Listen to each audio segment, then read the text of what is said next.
Sa ngalan ng Ama, ng Anak at ng Espiritu Santo. Amen. Sumainyo ang Panginoon. At sumayo rin. Mga kapatid, sa araw na ito, ating pinagdiriwang ang banal na kapistahan ni San Maximiliano Kolbe, isang paring Pransiskano na naging martir. Ang pagiging martir ay hindi lang pagpapakamatay, kundi pag-aalay ng buhay dahil sa pagmamahal sa Diyos at sa iyong kapwa. Tayong lahat ay tinatawag na mag-alay. Dahil pag ikaw ay nagbibigay, ikaw ay nagmamahal. At kapag ikaw ay nagmamahal, nakakamukha mo ang Diyos. Aminin natin ang mga napakaraming beses na kung saan tayo ay naging makasarili.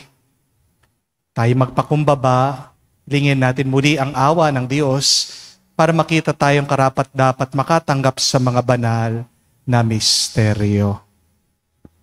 Inaamin ko Sa makapangyarihang Diyos at sa inyo mga kapatid, na lubha akong nagkasala sa isip, sa salita, sa gawa at sa aking pagkukulang, kaya isinasamo ko sa mahal na Birheng Maria, sa lahat ng mga anghel at mga banal, at sa inyo mga kapatid na ako'y ipanalangin sa Panginoong ating Diyos. kaawaan tayo na makapangyarihang Diyos, patawarin tayo sa ating mga kasalanan, at patnubayan tayo sa buhay na walang hanggan. Amen. Panginoon, kaawaan mo kami. Panginoon, kaawaan mo kami. Kristo, kaawaan mo kami. Kristo, kaawaan mo kami. Panginoon, kaawaan mo kami. Panginoon, kaawaan mo kami. Manalangin tayo. Ama naming makapangyarihan, ginawa mong manaig sa mga pahirap ang martir na si San Maximiliano Kolbe, pagkaloob mong kaming nagdiriwang ngayon sa kanyang tagumpay, ay makapanatiling di natitinag na mga kumakalaban sa pakundangan sa iyong pagkupkop sa amin araw-araw. Sa pamagitan ni Jesucristo kasama ng Espiritu Santo, magpa sa walang hanggan. Amen.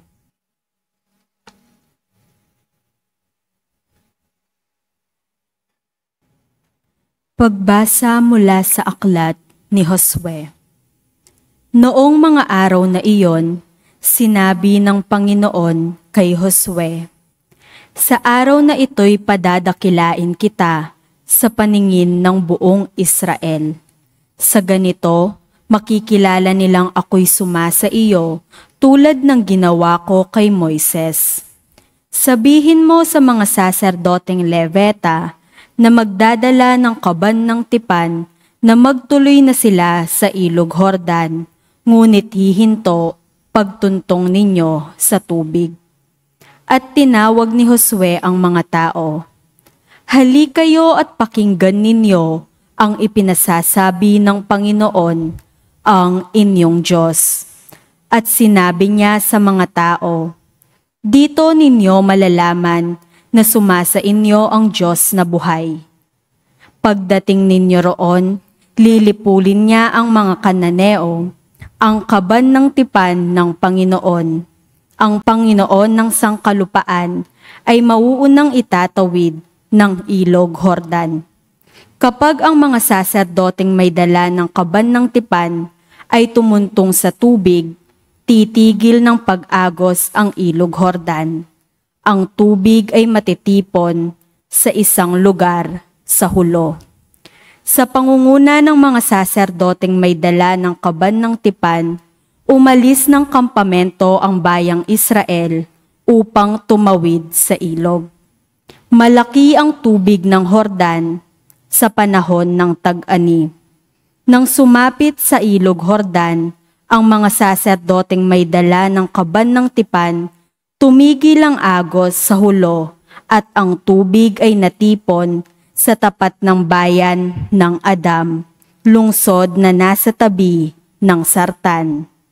Samantala, ang agos na pababa sa dagat na patay sa Araba ay nagpatuloy hanggang sa natuyo ang ilog at nakatawid ang buong Israel. Malapit sa Jericho ang kanilang tinawiran.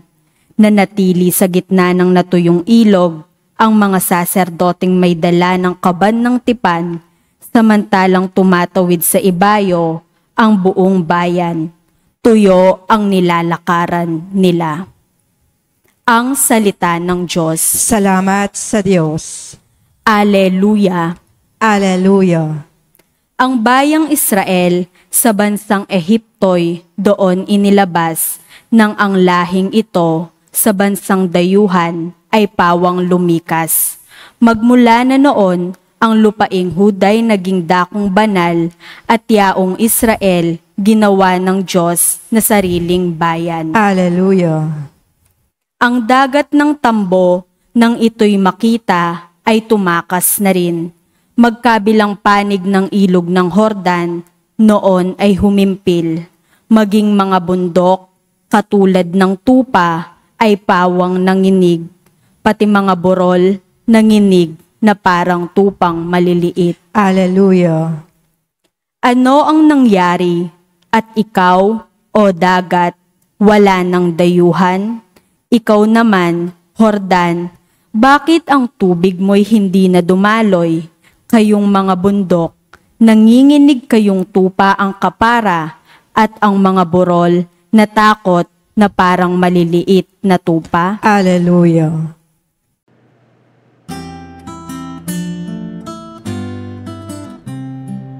Alleluia, alleluia, alleluia, alleluia, alleluia, alleluia, alleluia, alleluia, alleluia, alleluia, alleluia, alleluia. Poon iyong pasikatin, kagandahan ng loobin, ng kabutihan mo sa amin. Alleluia, alleluia.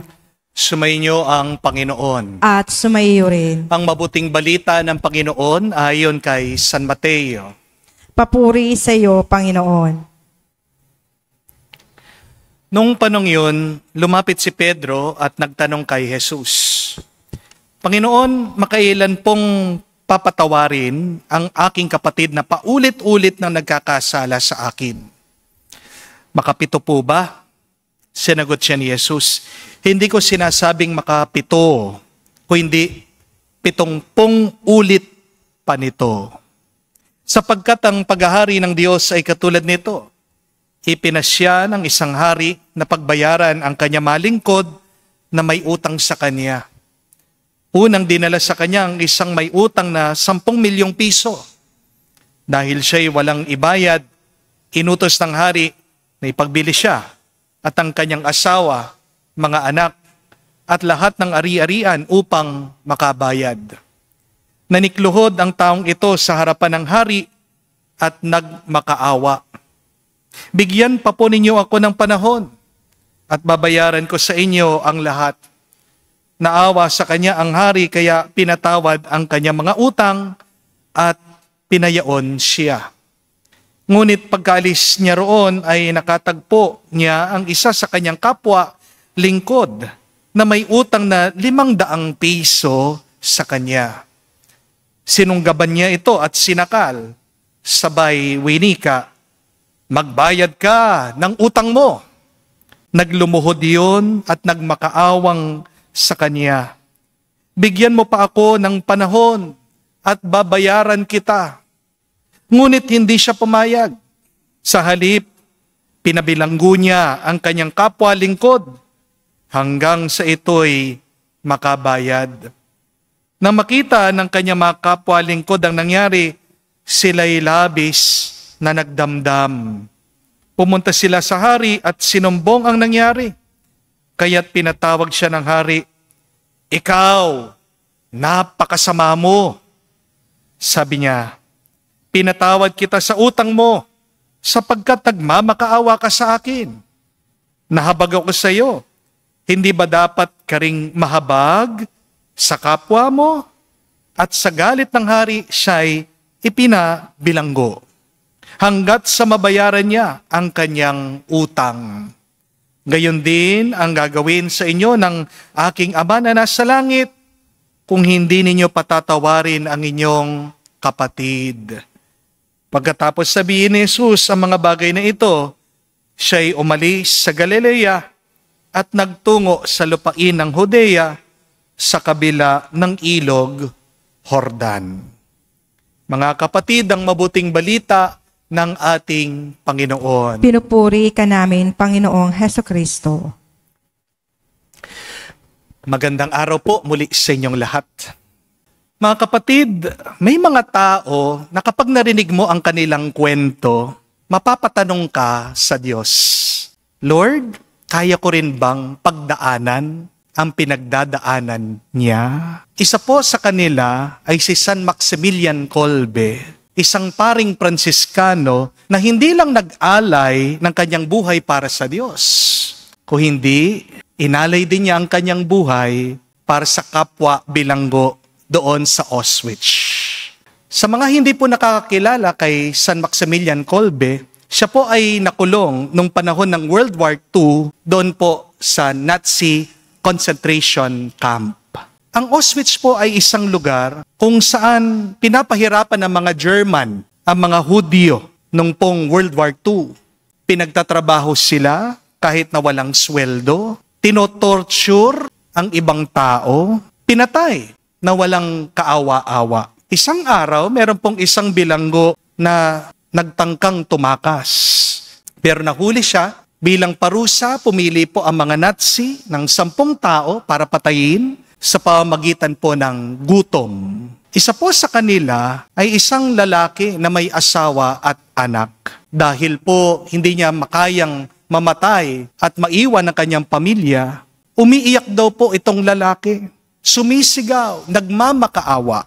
At alam niyo po kung anong ginawa ni San Maximilian Kolbe? Siya po ay tumayo at nagsabi, ako na lang po ang inyong isama kesa dito sa tatay, padre de pamilya. Wala po akong asawa, wala akong anak, siya po ay may pamilya. Hindi po nagpakamatay si San Maximilian Kolbe. Nag-alay siya ng kanyang buhay. At magkaiba po yun. Kapag nagpakamatay ka, sinuko mo ang buhay mo. Pero kapag nag-alay ka ng buhay, binibigay mo ang iyong buhay para sa iba dahil sa pagmamahal mo. 3 bagay po ang pwede nating matutunan kay San Maximilian Kolbe. Una, ang tunay na pagmamahal ay laging may sakripisyo. Minsan kasi, ang gusto nating love ay walang hirap, walang gastos, walang effort. Pero ang tunay na pagmamahal ay laging may kasamang pagsasakripisyo. Oras man, lakas man, ang ating buong sarili. Tandaan niyo po mga kapatid, pwede kang magbigay na hindi nagmamahal. Pero hindi ka pwedeng magmahal na hindi ka pwedeng magbigay. To love is to give, and when you give, you love. At kung hindi ka pa nasaktan, hindi ka pa nagmahal. Kasama sa pagmamahal natin ang nahihirapan. Kung hindi ka handang masaktan, huwag kang magmamahal. Hindi mo nasusukat ang pagmamahal mo sa iyong mga natatanggap, kung hindi sa dami ng iyong inaalay at binibigay. Nang minsan, meron pong pumunta dito, bumisita sa akin, isa po sa ating mga followers. At may dala-dala po siyang isang maliit na bata. Kaya natanong ko po, anak niyo po ba? Sumagot po itong bisita, sabi niya, hindi po father, apo ko na po ito. At natanong ko po, nasan yung nanay? Dito po siya sumagot na may lungkot. Wala na po iniwan siya, sumama sa ibang lalaki. Bakit naman? Ang cute naman ng bata. Sabi po nitong lola, father, hindi man muka, autistic kasi itong bata. Hindi matanggap ng nanay niya. Kaya ako na lang ang nag-aalaga, ako na lang ang nagtataguyod sa kanya. San po kumukuha ng lakas yung lola? Walang iba kung hindi sa kanyang pagmamahal sa apo niya. Remember, love is not a feeling of happiness, but love is a willingness to sacrifice. But second thing that we can learn from Saint Maximilian Kolbe is fear loses to love. Natatalo palagi ang takot sa pagmamahal. Sino bang hindi natatakot sa gutom at kamatayan? Pero si San Maximilian Kolbe, pinili po niya ang pagmamahal kesa sa takot. Sa totoo lang po, lahat tayo ay merong Auschwitz moments. Ito yung mga sitwasyon na nakakakaba, nakakapagod, minsan gusto na nating sumuko, pero kapag pinili mo ang pagmamahal para sa anak mo, sa asawa mo, sa kaibigan mo, o kahit na dyan sa taong mahirap mahalin, mapapansin mo, mawawala ang pagod mo, ang takot mo. Nung pong first time ko na mag-abroad, takot na takot po ako. Kasi paglipad pa lang po ng eroplano, mararamdaman niyo po na parang masisira ang eroplano sa kanyang pag-take off. Kaya ako po ay nakahawak sa aking upuan, nagdadasal. At nung nandun na po ako sa ibang bansa, ako po ay natatakot na makipag-usap sa mga banyaga, sa mga foreigner. Baka magkamali ako, baka hindi nila ako maunawaan. Kaya naalala ko po ito, kapatid, kasi naalala ko din po ang ating mga kapatid na OFW. Ang tatapang po nila. Di po ba? Kayo po mga OFW na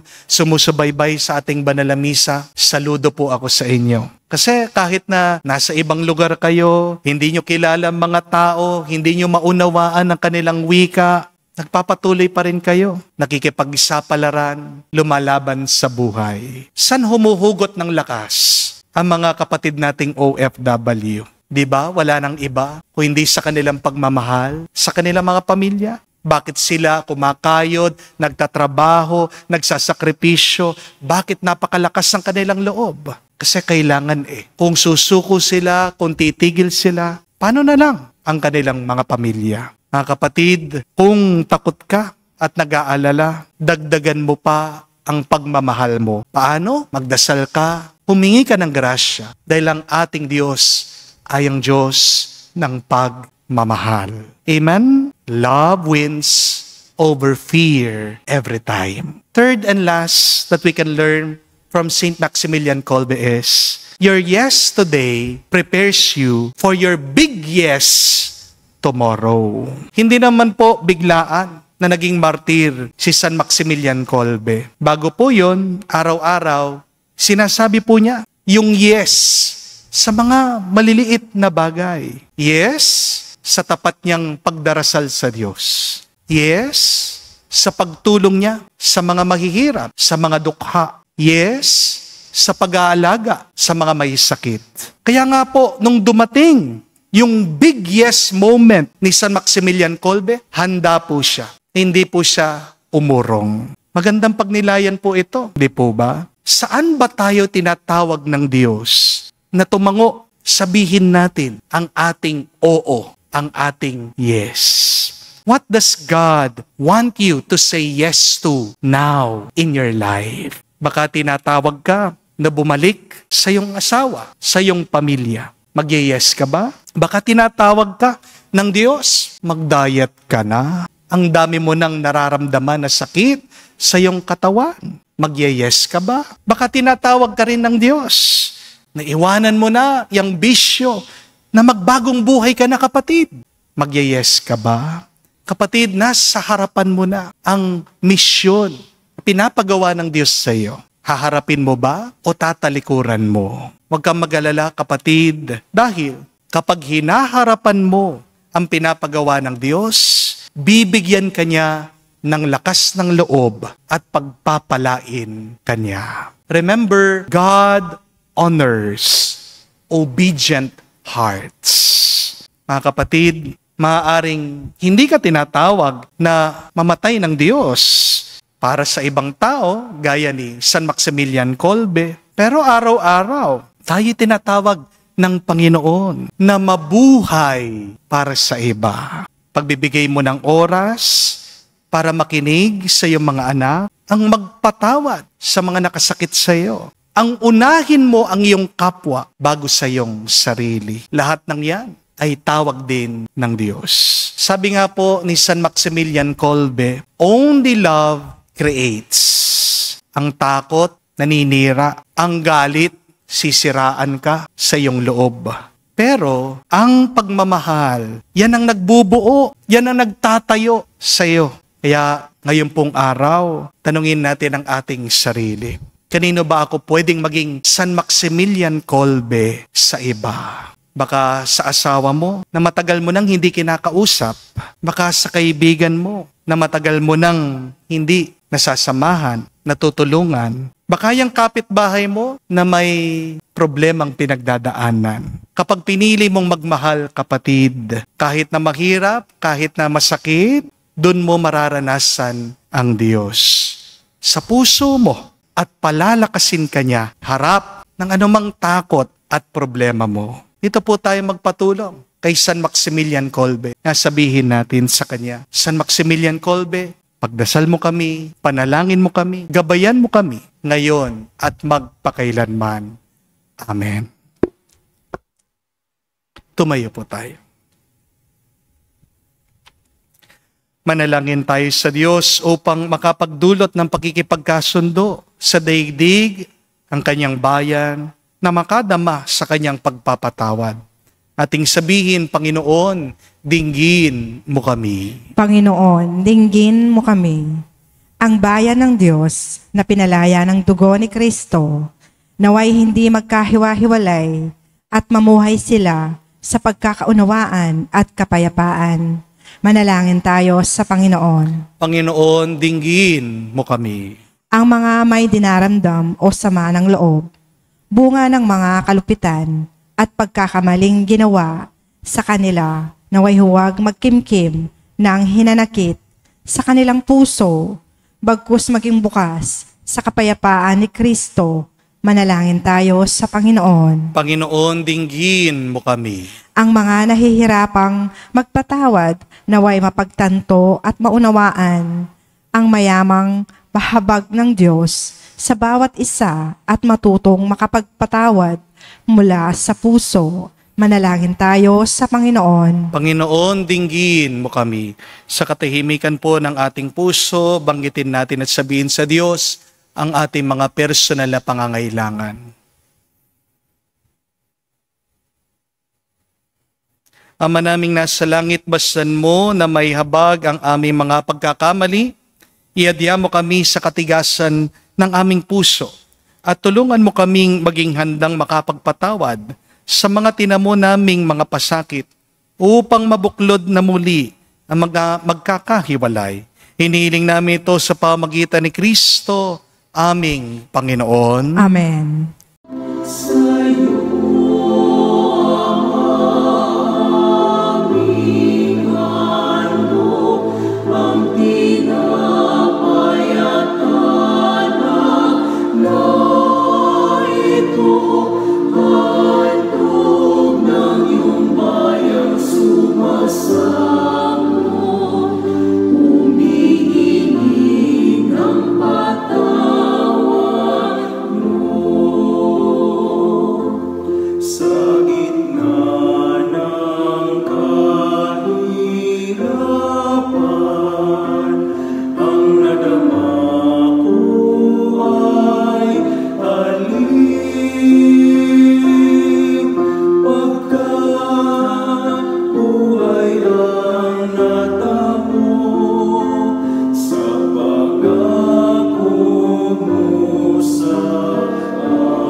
Manalangin kayo mga kapatid, para ng ating mga paghahain ay kalugdan ng Diyos amang makapangyarihan. Tanggapin nawa ng Panginoon itong paghahain sa iyong mga kamay, sa kapurihan niya at karangalan at sa ating kapakinabangan, at sa buong sambayanan niyang banal.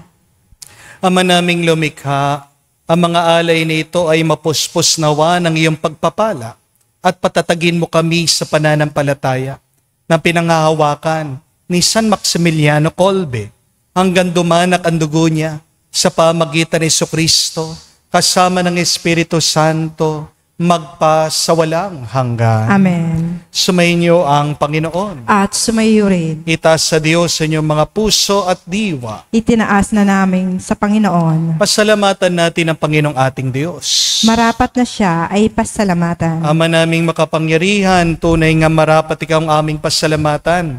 Ngayon aming kagalakan na si San Maximilian ay parangalan. Siya'y kapanalig naming may paninindigan na ikaw ay pahayag kahit siya'y mamatay. Sapagkat minarapat mong kanyang matularan ang inyong anak na naghain ng sariling buhay, tulad ng naganap sa iyong anak. Ang dugo ng mga martir na dumanak ay hindi dahil sa katatagang likas, kundi dahil sa iyong bigay na lakas. Kaya kaisa na manghel sisiawit ng papuri sa iyo, nang walang humpay sa kalangitan. Kami nagbubunyi sa iyong kadakilaan.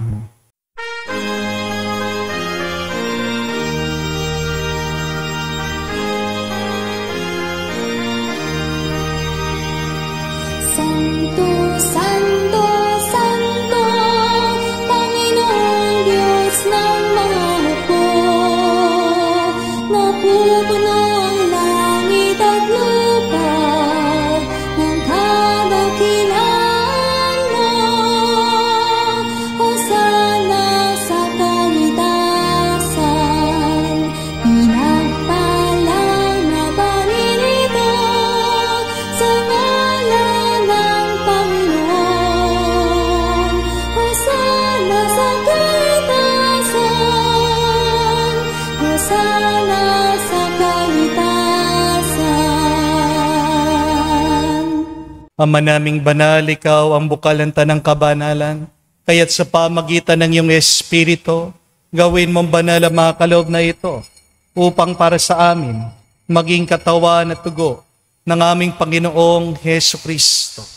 Bago niya pinagtiis ang pusang loob na maging handog, hinawakan niyang tinapay, pinasalamatan kanya, pinaghati-hati niya yon, inabot sa kanyang malagad at sinabi, tanggapin ninyong lahat ito at kanin, itong aking katawan, na ihahandog para sa inyo.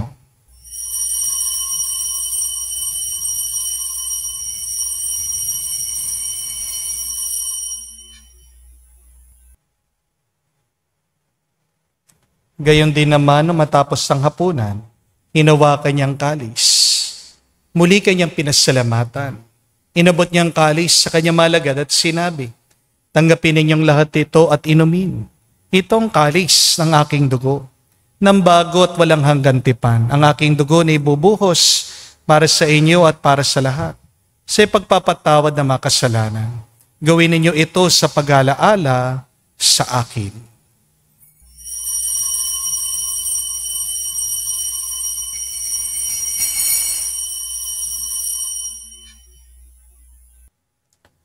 Ang misteryo ng pananampalataya.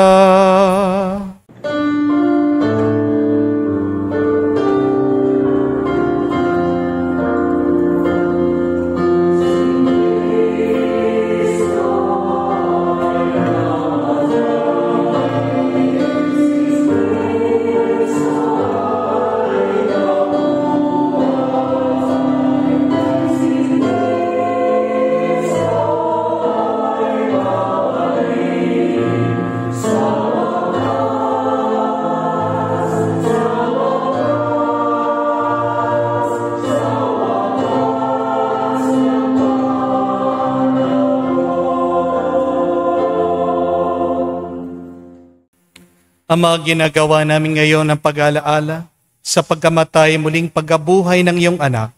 Kaya tinialay namin sa iyong tinapay nagbibigay buhay at ang kalis na nagkakalob ng kaligtasan. Kami nagpapasalamat dahil kami iyong minarapat na tumayo sa harap mo para maglingkod sa iyo. Sinasamo namin kami magsalo-salo sa katawan at dugo ni Kristo ay mabuklod sa pagkakaisa sa pamagitan ng Espiritu Santo. Amalingapin mong iyong simbahan, laganap sa buong daigdig. Puspusin mo kami sa pag-ibig. kaisa ni Francesco ang aming Santo Papa, si Florentino aming Arsobispot ng Tanang Kaparian. Alalahanin mo rin ang aming mga kapatid na nahimlay, may pag-asang sila'y muling mabubuhay. Gayon din naman lahat ng mga pumanaw, kawan mo't sila't patuloyin sa iyong kaliwanagan. Kawan mo't pagindapating kaming lahat na makasalo sa iyong buhay na walang wakas. Kaisa na mahal na Birhen Maria, Ina ng Diyos. Kaisa ni San Jose, ang kanyang malwalhating esposo. Kaisa na mga apostol, lahat ng mga banal. Si San Maximilian Kolbe, na namuhay dito sa daigdig na kalugod-lugod sa iyo.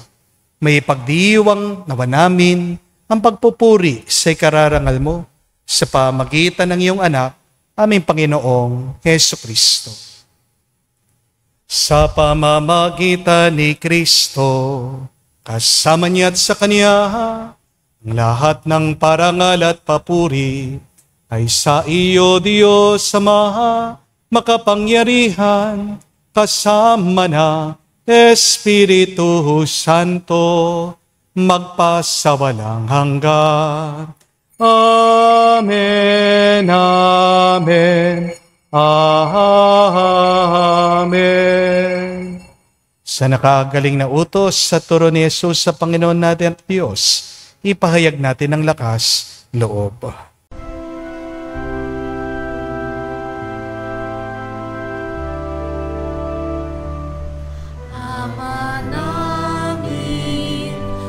Sumasalangit ka, sambahin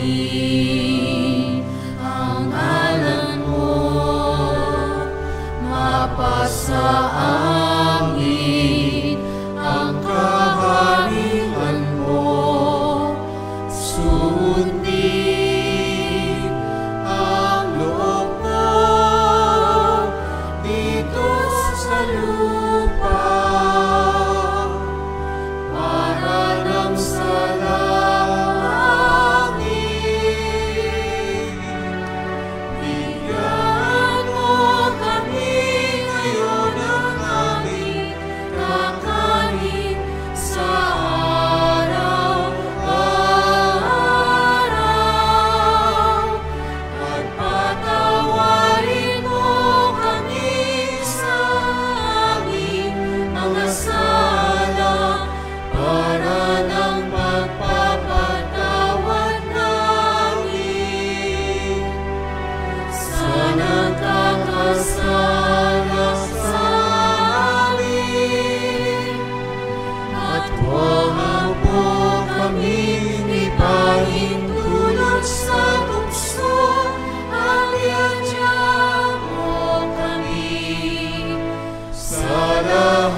Hiniling namin kami, Diyos, sa lahat na masama, pagkalooban ng kapayapaan araw-araw, iligtas sa kasalanan, ilayo sa lahat ng kapamakan, samantalang aming pinanabikan, ang dakilang araw ng pagpapahayag ng tagapagligtas naming si Heso Kristo. Sapagkat iyo ang kaharian at ang kapangyarihan at ang kapurihan, magpakailanman. Amen. Panginoong Heso Kristo, sinabi mo sa mga apostol, kapayapaan ang iniiwan ko sa inyo. Ang aking kapayapaan binibigay ko sa inyo. Tungayan mo ang aming pananampalataya. Huwag ang aming pagkakasala. Pagkalooban mo kami ng kapayapaan at pagkakaisa ayon sa iyong kalooban. Kasama ng Espiritu Santo, magpasawalang hanggan. Amen. Kapayapaan ng Panginoon ay laging sumainyo. At sumayo rin. Magbigayan po tayo ng kapayapaan sa bawat isa. Peace with you po. Kapayapaan po sa inyong lahat.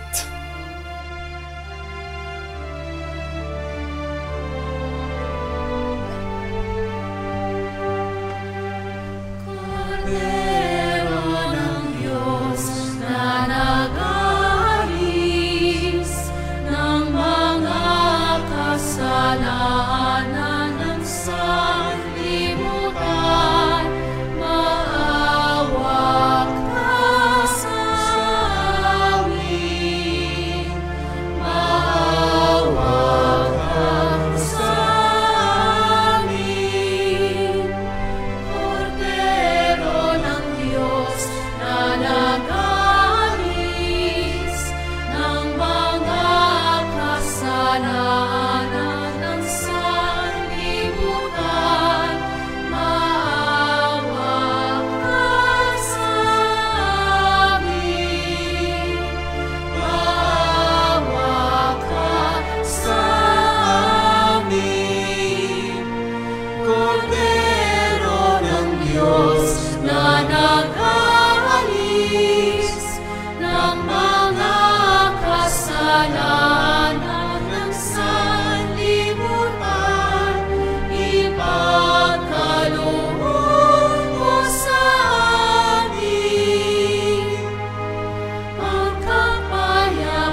Mga kapatid, naririto ng ating Panginoong Jesucristo, ang Kordero ng Diyos.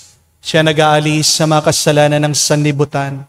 Mapalad tayong lumalapit sa piging ng Kordero. Panginoon, hindi ako karapat-dapat na magpatuloy sa iyo, ngunit sa isang salita mo lamang ay gagaling na ako.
Manalangin tayo.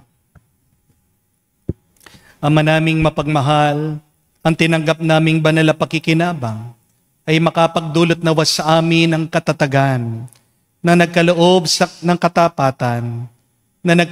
katapatan, sa paglilingkod at tagumpay sa pagtitiis ng pagsubok sa iyong martir na si San Maximiliano Kolbe sa pamamagitan ni Jesucristo kasama ng Espiritu Santo, magpa sa walang hanggan. Amen. Tayong lahat po ay tinatawag na maging martir, kamukha ni San Maximiliano Kolbe, hindi sa pamamagitan ng pagpapakamatay, kundi sa pamamagitan ng pag-aalay ng ating buhay. Walang kwenta ang buhay mo kung ito'y patay na. Mas mahalaga ang buhay mo kung ito ay binibigay, hinahati, ginagamit pang tulong sa iba. Kaya nga, mga kapatid, naway kamukha ni San Maximiliano, magmahal tayo at ang tunay na pagmamahal ay may pagsasakripisyo. Magmahal ka para mawala ang iyong takot at pag-aalala. Magmahal ka para ikaw ay makatango. True love is also a commitment. Palagi ko rin po sinasabi yan sa mga kinakasal ko na ang tunay na pagmamahalan ay ang pagbibigay ng oo, hindi lang sa araw ng kasal, kundi ang pagbibigay ng matamis na oo araw-araw. If you cannot commit, say yes to your loved one every day, then you cannot truly love. Ang tunay na pagmamahal ay ginagawa araw-araw. Hindi lang pwedeng one time, big time. So, may you say yes every day to God and to God's mission. Saan ka ba tinatawag ng Diyos? Saan ka tinatawag ng Diyos na maging Maximiliano Kolbe sa iba? Nandiyan na sa iyong harapan. Do not ignore it. Huwag mong babaliwalain. Naway pagkalooban ka ng lakas ng Diyos sa pagiging tapat mo sa iyong pagmamahal at sa iyong pag-aalay ng iyong buhay. Because remember that God honors obedient hearts. Sumainyo ang Panginoon. At sumaiyo rin. At kayo basbasa ng Diyos, makapangyarihan sa lahat, sa ngalan ng Ama, ng Anak, ng Espiritu Santo. Amen. Ang ating misa ay natapos na. Humayo kayo sa kapayapaan ni Kristo. Salamat sa Diyos.